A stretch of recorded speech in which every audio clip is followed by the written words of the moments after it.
6 manières de développer son autodiscipline. Donc bonjour à tous et bienvenue sur cette nouvelle vidéo où on va parler d'autodiscipline. Donc en gros de comment est-ce que vous pouvez avancer même quand votre motivation n'est pas au rendez-vous. Donc c'est un gros sujet et je voulais vous partager mes conseils de comment est-ce que moi personnellement j'arrive à m'autodiscipliner.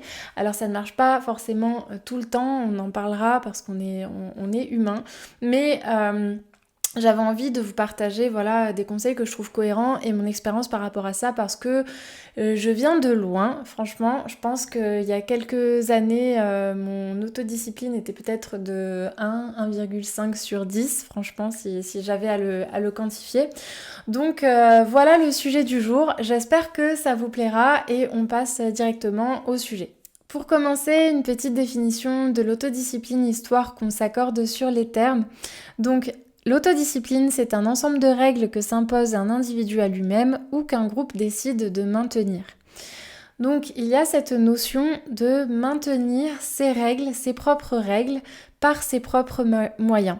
Donc si vous avez envie de suivre un style de vie particulier ou si vous avez des objectifs professionnels ou personnels que vous avez envie d'atteindre, dans tous les cas, je pense que peu importe qui finalement, on est tous confrontés de manière assez récurrente à ce concept d'autodiscipline où on se retrouve face à un manque de motivation énorme.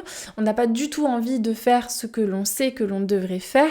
Il y a cette phrase de Charles Côté qui est « fais ce que tu sais que tu dois faire », qui est assez compliqué à appliquer dans le quotidien, dans notre quotidien et qui demande finalement pas mal d'autodiscipline.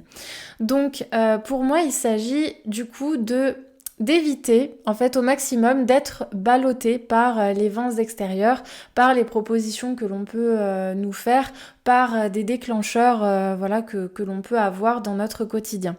Et finalement, pour moi, l'autodiscipline, c'est vraiment la pierre angulaire qui va faire que vous allez arriver justement à faire les petites actions que vous devez faire pour atteindre vos objectifs. Pour continuer, je vous propose donc les 6 conseils pour développer votre autodiscipline. Et le premier de ces conseils, c'est de vous concentrer en priorité sur votre identité plutôt que sur les objectifs en eux-mêmes. Souvent, je trouve que quand on part sur un objectif, par exemple la perte de poids, on va penser à plein de petites actions à mettre en place, donc par exemple à améliorer les plats qu'on mange au quotidien, à peut-être aller faire plus de sport, plus d'activités, prendre les escaliers au lieu de l'ascenseur, à bouger plus, enfin voilà.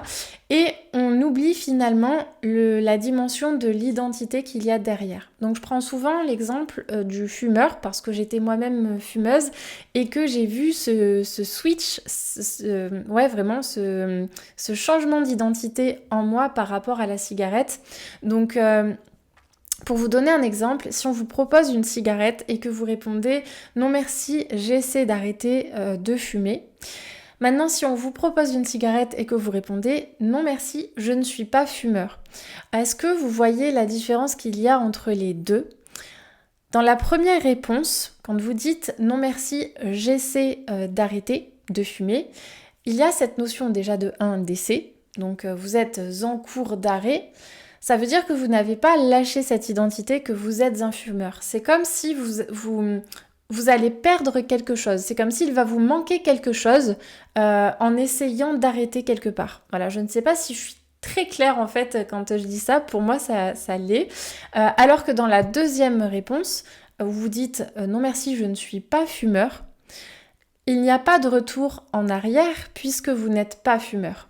Vous ne faites même pas référence à l'identité qui était la vôtre avant d'arrêter de fumer, vous n'êtes plus fumeur. C'est comme ça, c'est acté et la personne en face de vous ne va même pas, insister ou vous en parler parce que vous n'êtes tout simplement pas fumeur et que c'est dans votre identité. Donc je trouve cette notion d'identité assez importante quand on parle d'autodiscipline.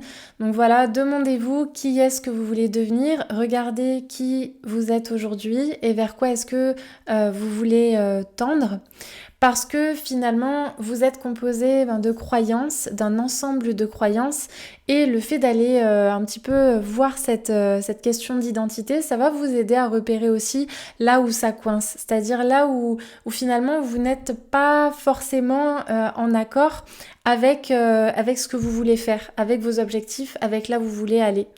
Et la manière dont vous vous définissez a un énorme impact là-dessus. Donc je trouve intéressant de d'abord commencer par ça, par le qui, l'être, plutôt que par le faire. Donc aujourd'hui j'en parle vraiment de manière hyper rapide, mais si c'est un sujet qui vous intéresse, je vous invite à vous abonner parce que ce sera la prochaine vidéo qui traitera de ce sujet, donc mercredi prochain. Donc on passe au conseil numéro 2 qui est votre pourquoi. Si vous voulez développer votre autodiscipline, qui est vraiment comme un muscle en fait, pour moi, il faut quand même que vos raisons, que votre pourquoi soit assez fort pour que vous puissiez avancer quand la motivation n'est pas là justement. Donc, posez-vous les questions. Pour quelles raisons est-ce que vous voulez faire ce que vous voulez faire ? Attention aux tendances passagères. Des fois, on a des envies passagères qui ne durent pas très longtemps, peut-être parce qu'on a vu quelque chose passer sur Internet ou parce que c'est dans le move, vous voyez, dans l'air du temps, comme on dit, mais que finalement, ça ne nous appelle pas vraiment. Parfois, ça peut être les envies des autres, en fait, tout simplement, mais pas spécifiquement les nôtres. Donc, voilà, le deuxième conseil, c'est vraiment d'aller regarder votre pourquoi. Et une fois que vous aurez trouvé les raisons de votre pourquoi, donc quand vous y pensez vraiment, ça doit quand même vous provoquer une certaine émotion. Vous pouvez par exemple les noter sur le fond d'écran de votre portable. Vous pouvez faire, vous savez, ces fameux vision boards. Où vous collez des images qui sont significatives pour vous et vous en faites un arrière-plan, ça peut être une idée. Vous pouvez les mettre en post-it sur votre mur, enfin voilà, l'idée c'est de les voir de manière assez fréquente, ça peut être sur votre frigo, enfin voilà. Conseil numéro 3, acceptez le fait que l'absence de motivation, c'est dérangeant, c'est inconfortable et c'est chiant. Cependant, pour bâtir quelque chose sur du long terme, ça va être très compliqué de faire ça si vous ne vous forcez pas quelque part à faire les choses quand vous n'en avez pas envie. Souvent, on se retrouve dans ces moments où on a l'impression d'un coup qu'on va s'auto-imposer des choses qu'on n'a pas forcément envie de faire, alors que quand on pense aux objectifs en eux-mêmes, qui peuvent être, prenons la perte de poids, ça vous motive, le fait de vous visualiser rentrer dans vos jeans, etc. Ça, c'est plutôt motivant. Par contre, toutes les petites actions qu'il faut faire pour y arriver, là, d'un coup, il y a certains moments où la motivation est à zéro. Donc, je pense que le fait d'accueillir cet inconfort-là, le fait de se dire, ok, en fait, c'est pas parce que j'en ai pas envie que ça veut dire que je ne dois pas le faire, c'est très important. Et si ça peut vous rassurer, l'autodiscipline, c'est un peu comme un muscle. Au départ, ça va être assez difficile et au plus vous avancerez, au plus ce sera facile et ça rentrera comme une habitude. Et si ça peut vous aider aussi, c'est vraiment grâce à cette autodiscipline que vous arriverez à, par exemple, jouer d'un instrument de musique, à apprendre une nouvelle langue, à faire des choses qui demandent de la rigueur et de la régularité à travers le temps.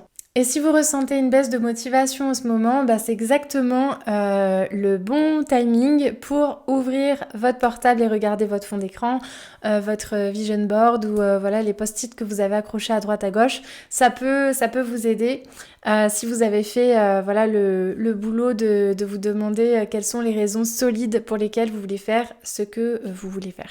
Conseil numéro 4, planifiez de manière précise et allez-y petit à petit. Donc je vous conseillerais de partir sur quelque chose d'assez simple à mettre en place, vraiment de commencer par une petite marche. Cependant, ce qui est hyper important, c'est de planifier de manière précise, c'est-à-dire, quoi que vous vouliez mettre en place, demandez-vous où vous allez le faire, quand vous allez le faire, s'il y a d'autres personnes qui sont incluses, avec qui, est-ce que ces personnes sont prévenues ? Bref, ça paraît un petit peu psychorigide, mais c'est hyper important. Pensez que tout ce que vous n'avez pas planifié finit bien souvent au placard. et que toutes ces petites choses qui finissent au placard, ben finalement ça porte atteinte à votre confiance en vous, à l'estime que vous avez de vous-même. Parce que si vous êtes sans arrêt en train d'annuler ou de reporter les choses que vous êtes dites que vous alliez faire, ça va vraiment porter préjudice à votre confiance et c'est bien dommage. Donc essayez d'être vraiment précis dans votre planification. Si vous avez envie de mettre quelque chose en place, inscrivez-le aussi sur votre planning, écrivez-le quelque part et vous aurez beaucoup plus de chances de le mettre en œuvre. Et bien sûr, acceptez aussi le fait que ce ne sera pas forcément parfait, qu'il y aura des fois où même si vous aurez été très précis et que ce sera inscrit dans votre planning, eh bien vous ne le ferez quand même pas, tout simplement parce que par exemple vous serez vraiment fatigué et que vous aurez besoin de repos. Enfin, ce que je veux dire, c'est qu'on n'est pas des robots, vous êtes humains. Le but, c'est pas non plus de se culpabiliser et voilà. Par contre, ce qui est important, c'est de ne pas pratiquer le foutu pour foutu. C'est-à-dire de se dire, bon bah c'est bon, j'ai mangé 6 crêpes, je vais en manger 8. C'est pas grave, ça fera pas trop une différence, peu importe maintenant tant qu'on y est. Voilà, donc le foutu pour foutu et le temps qu'on y est, évitez si vous pouvez. Et si vous avez lâché à un moment donné, remettez-vous en selle et reprenez de là où vous étiez arrêté. Conseil numéro 5, préparez votre environnement. C'est un conseil que donne James Clear dans son livre Atomic Habits, qui est un livre qui parle de la mise en place des habitudes. Donc ça colle totalement avec l'autodiscipline. D'ailleurs, pour mettre en place des habitudes, il faut aussi faire intervenir cette autodiscipline. Et il parle justement de mettre en place un environnement propice. Donc pour vous donner un exemple, si vous avez envie de faire du sport à la maison, vous allez vous créer un espace avec peut-être le soir vous allez préparer vos chaussures et vos habits à côté. Pour que le lendemain, l'espace soit déjà créé et pour que ce soit aussi plus facile dans votre planification parce que vous savez exactement où, vu que vous avez préparé l'espace et quand, puisque vous l'aurez planifié. Donc voilà, ça peut être aussi par exemple de placer une panière de fruits en plein centre, au centre de la table du salon et de ranger la boîte à bonbons tout en haut au-dessus d'un placard où c'est super galère pour arriver à l'attraper. Ça, c'est un petit conseil que je donne aussi pour les personnes qui veulent perdre du poids. Et enfin, 6e et dernier conseil, prenez soin de vous, portez attention à votre alimentation, à votre sommeil, faites du sport, faites de la natation, allez promener votre chien, faites du saut de haie, faites ce que vous voulez, mais bougez votre corps. La vie, c'est le mouvement. Et quand on parle d'autodiscipline, on parle aussi d'engagement qui demande de l'énergie. Donc voilà, prenez bien soin de vous, c'est hyper important. Donc pour résumer, l'autodiscipline intervient quand vous n'êtes pas motivé, quand vous n'avez pas envie de faire les choses. Et c'est tout à fait ok parfois de faire les choses dont on n'a pas forcément envie, si derrière on a assez de raisons qui font qu'on trouve un sens réel au but qu'on s'est fixé. Au plus vous forcerez à faire ce qui ne vous tente pas et au plus vous renforcerez ce muscle qu'est l'autodiscipline et avec le temps vous serez capable de résister entre guillemets un peu plus facilement à vos impulsions en quelque sorte. Mais pour moi ça fait vraiment partie de la dualité de la vie, d'avoir des buts et de ne pas forcément avoir envie de réaliser les petites actions que l'on devrait réaliser pour atteindre ces buts. Si vous êtes arrivé jusqu'ici, eh bien, grand merci. J'espère que vous avez trouvé de la valeur dans cette vidéo. Si c'est le cas, n'hésitez pas à vous abonner pour être au courant des vidéos qui sortiront et pour me soutenir aussi. Je vous mets là sur l'écran la vidéo précédente de la semaine dernière sur la pratique de la gratitude pour développer sa confiance en soi et son estime de soi. Et dans la description, vous avez le lien pour obtenir le guide donc, qui est sous forme audio et PDF sur les 6 clés pour avoir confiance en soi et agir malgré ses peurs. Voilà, écoutez, je vous souhaite une très bonne semaine. Je vous dis à bientôt et prenez bien soin de vous.